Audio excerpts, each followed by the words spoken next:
शापित कथाएं। एक बार हम तीनों दोस्तों ने शादी में जाने की योजना बनाई, क्योंकि हमारे एक दोस्त की शादी थी और हम 2 दिन पहले ही उसके पास पहुंचना चाहते थे। इसलिए तीनों दोस्त उस गांव में जाने के लिए तैयार हो चुके थे।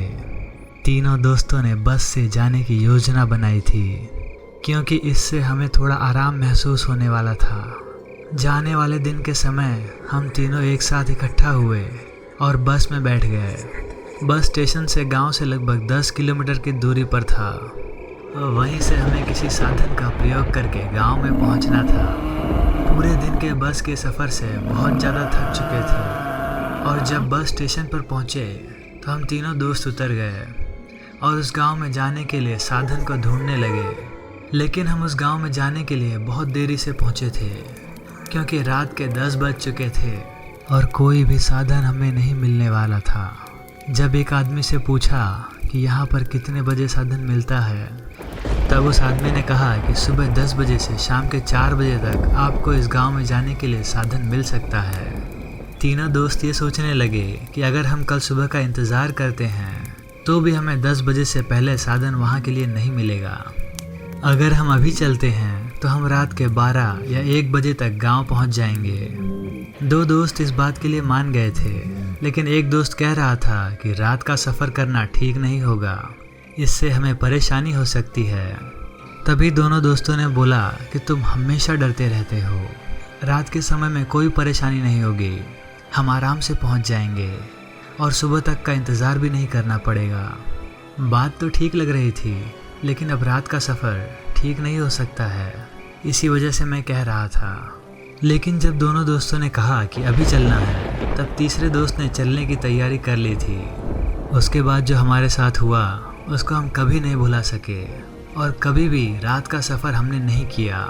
दोनों दोस्तों ने अपना सामान लिया और उस गांव की ओर बढ़ने लगे।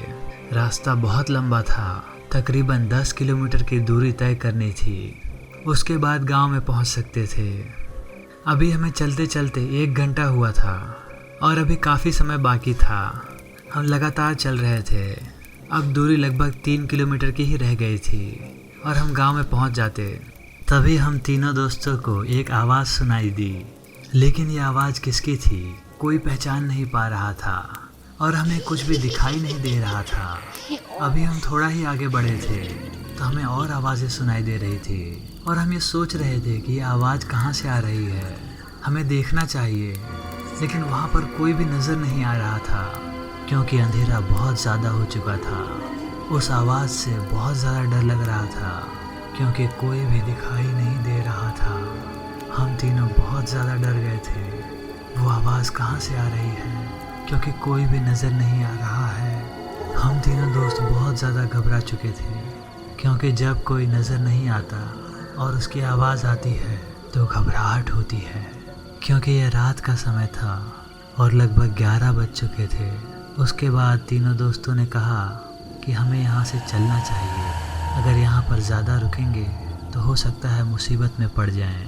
इसलिए हम तीनों तेज़ी से आगे बढ़ने लगे।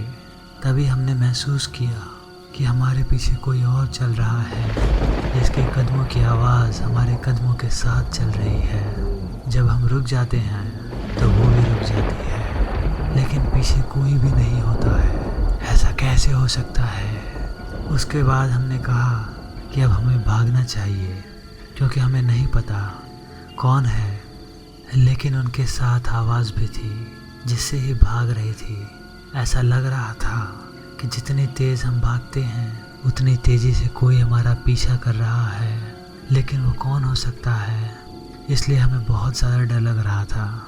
हम अपने डर को रोक नहीं पा रहे थे और भागते भागते काफ़ी थक चुके थे और उसके बाद रुक गए और बैठ गए। तभी हमने देखा कि हम तो 2 ही हैं, तीसरा दोस्त कहाँ है? जब हमने पीछे मुड़कर देखा तो तीसरा दोस्त नीचे गिरा हुआ था। हम भागकर उसके पास गए और कहने लगे कि तुम कैसे गिर गए? तो उसने कहा कि किसी ने उसे पीछे से पकड़ लिया था और जैसे वो भागने की कोशिश कर रहा था वैसे ही गिर गया। मुझे समझ नहीं आ रहा था कि वो कौन है। तभी हम तीनों कहने लगे कि हमें यहाँ से चले जाना चाहिए, क्योंकि हमें नहीं पता कि आवाज़ हमारा पीछा क्यों कर रही है। उसके बाद हम तीनों दोस्त रुके नहीं और लगातार भागते हुए पहुंच गए। हम पहुंचने के बाद सुरक्षित घर में घुस गए, लेकिन इस घटना के बाद समझ चुके थे कि कोई तो था जो हमारे पीछे था, और वो कौन हो सकता है हमें बिल्कुल ज्ञान नहीं था। तीनों दोस्तों ने कभी भी अकेले जाने की कोई योजना नहीं बनाई और उसके बाद वो कभी भी रात के समय में कहीं भी नहीं गए, क्योंकि उनका डर आज भी उन्हें डराता रहता है। उस डर से वो कहीं भी रात को नहीं जाते। दोस्तों, अगर आपको ये कहानी पसंद आई हो तो हमारे चैनल को सब्सक्राइब कर लीजिए। धन्यवाद।